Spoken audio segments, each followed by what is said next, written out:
শুধুমাত্র 1 কাপ মসুরের ডাল দিয়ে তৈরি করে দেখাবো 200টিরও বেশি পাঁপড়ের রেসিপি। আসসালামু আলাইকুম দর্শক, welcome back to my channel Raja's cooking and recipe making. তৈরি করে দেখাবো শুকনো চালের গুঁড়ো আর মসুরের ডাল দিয়ে দারুণ স্বাদের পাঁপড়ের রেসিপি, যা বাসায় একবার তৈরি করে 1 বছর সংরক্ষণ করতে পারেন আর খুব বেশি মজার হয়।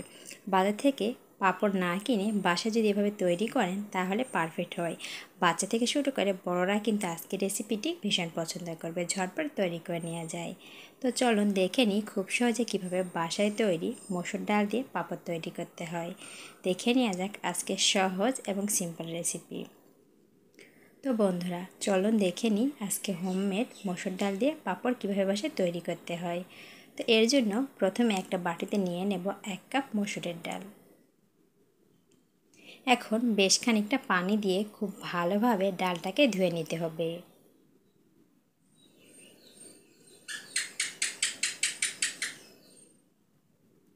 খুব ভালোভাবে ডালগুলোকে কষলে কষলে ধুয়ে নেব।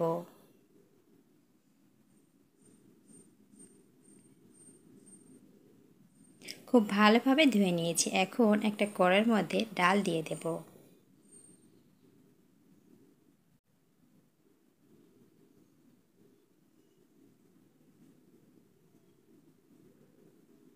আর সেই সাথে দিয়ে দেব বেশ খানিকটা পানি।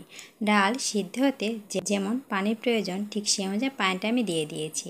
তো পরিমাণ মতো পানিটা দিয়ে দিলাম। এখন ঢাকনা দিয়ে ঢেকে চুলাতে বসিয়ে দেব, আর এখানে এক্সট্রা কোনো কিছুই দেব না। খুব ভালোভাবে ডালটাকে সেদ্ধ করে নিতে হবে। তো বেশ কিছুক্ষণ পর যখন ডালটা ফুটতে শুরু করেছে তখন আলতোভাবে মিশিয়ে নিতে হবে।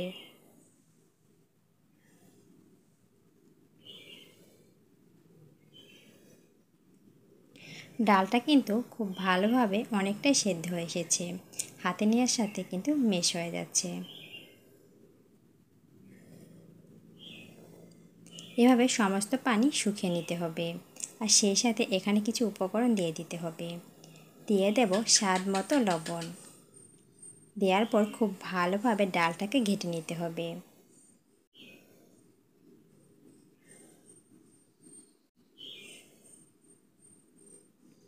আর সেই সাথে দিয়ে দেব বেশ খানিকটা আদা, রসুন আর জিরে বাটা। সমস্ত উপকরণ কিন্তু এখানে 1 চামচ নিয়েছি। সমস্ত উপকরণ একসাথে বেটে নেওয়ার পর সেখান থেকে 1 চামচ দিয়ে দিলাম। আর সেই সাথে এর মধ্যে দিয়ে দিতে হবে বেশ খানিকটা হলুদের গুঁড়ো।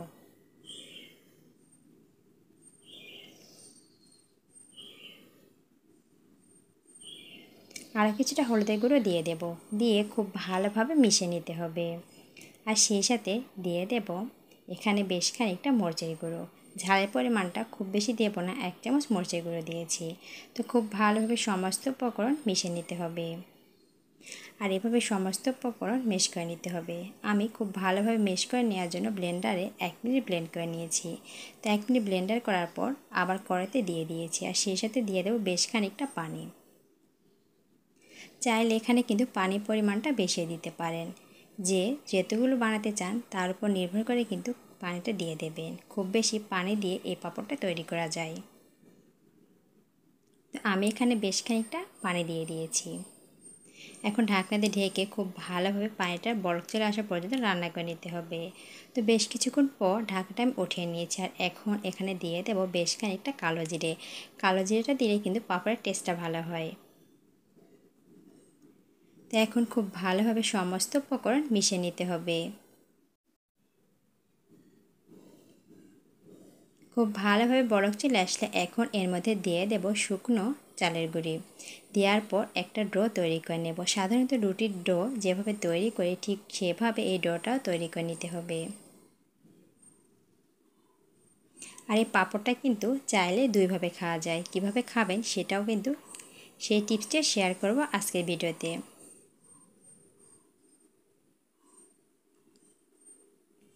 তো এভাবে খুব ভালোভাবে নেড়ে চেড়ে একটা ডো তৈরি করে নিতে হবে।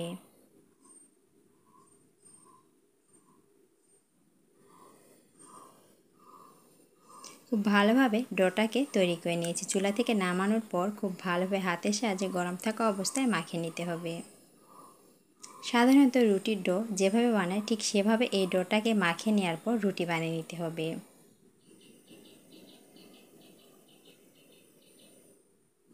খুব খুব ভালোভাবে মাখিয়ে নিয়েছি। আর এখানে কিছুটা লেচি নিয়েছি, সেটা এখন রুটি বানিয়ে নেব। তবে রুটিটাকে খুব বেশি মোটা কিংবা খুব বেশি পাতলা করব না, জাস্ট মিডিয়াম সাইজের একটা রুটি বানিয়ে নেব। যে যার পছন্দ অনুযায়ী এই রুটিটা বানিয়ে নিতে পারেন। তো আমি বেশ খানিকটা পাতলা করে বানিয়ে নিয়েছি। এখন এখানে একটা কৌটোর মুখে চালে নিয়েছি, সেটা দিয়ে কেটে নেব। আপনারা যে কোনো কিছু দিয়ে কেটে নিতে পারেন। তো এই তো একটা পাঁপড় কেটে নিলাম। সেমভাবে সবগুলো পাঁপড় রেডি করতে হবে। এভাবে সবগুলো বানিয়ে নিয়েছি। আর এগুলো ভাপে নেওয়ার জন্য এখানে মিষ্টির যে এক্সট্রা নেটটা পাওয়া যায় সেই নেটটা ব্যবহার করেছি। আর বেশ খানিকটা পানি দেওয়ার পর এটা গরম করে নিয়েছি। পানিটা ফুটতে শুরু করলে তখন আগে থেকে যে লিচিগুলো কেটে রেখেছিলাম সেটা এর উপর নিয়ে নিতে হবে। এভাবে ভাপিয়ে নিতে হবে। তবে আপনারা চাইলে এখানে পাতলা সুতি কাপড়টা ইউজ করতে পারেন। এভাবে বেশ খানিকটা লিচি দিয়ে দেব।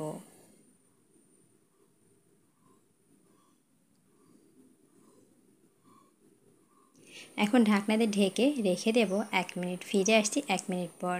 তো 1 মিনিট পর ঢাকনাটা আমি উঠিয়ে নেব। আর খুব ভালোভাবে পাঁপড়টাকে ভাপিয়ে নিয়েছি। এখন চুলা থেকে নামিয়ে একটা সাইডে নিয়ে নিতে হবে। তো এখানে একটা কুলার উপর নিয়ে নেব। তো সেমভাবে সবগুলো পাঁপড় চুলা থেকে নামিয়ে নিতে হবে। ভাপিয়ে রাখা পাঁপড়গুলো নিয়ে নেব।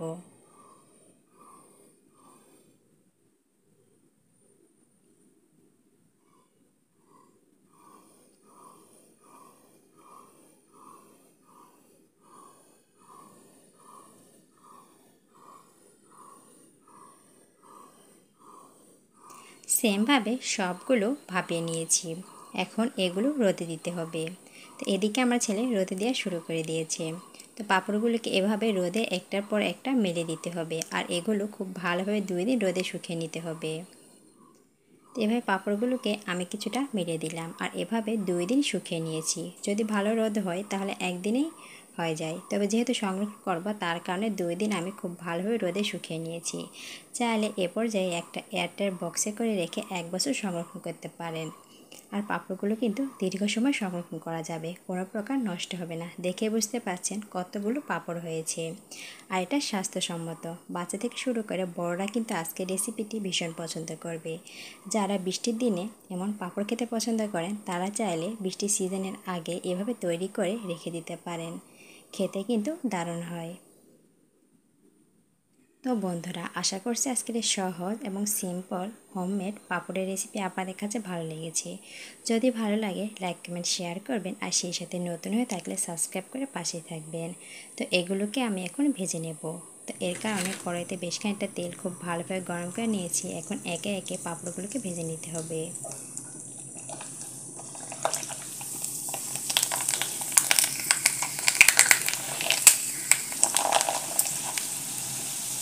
সেমভাবে আরও কিছু পাঁপড় আমি ভেজে নেব। তো ভিউয়ার্স, আজকের ভিডিও যদি ফেসবুক পেজ থেকে দেখেন চাইলে আমার পেজটি ফলো দিয়ে রাখতে পারেন।